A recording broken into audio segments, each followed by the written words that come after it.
লামিসা হত্যা মামলার নতুন মোড়। লামিসা হত্যার অভিযুক্ত সোহেল রানা কি বলে শুনেন।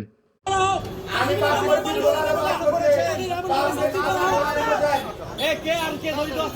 ডলার নেশা করেছে, আমার দিয়ে সব করে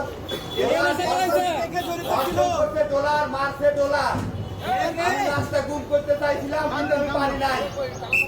আপনারা ডলারে ধরেন, ডলারে করলে আপনারা সব খুঁজে পাবেন। ডলারের পরিচয় বলেন।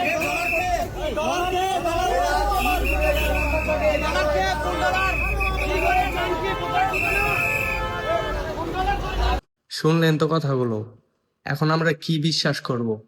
এখন সোহেল রানা বলতেছে যে সে হত্যা করেনি। আচ্ছা, প্রত্যেকটা আসামি বলে আমি হত্যাকারী নই, কিন্তু আরেকটা নাম যে বেরিয়ে আসলো, নাম হচ্ছে ডলার। কে সেই ডলার যার নামটা সোহেল রানা প্রকাশ করলো? এই ভিডিওটা বেশি বেশি শেয়ার করে সকলের কাছে পৌঁছে দিন, আর এই ডলারের পরিচয়টা নেওয়ার চেষ্টা করুন।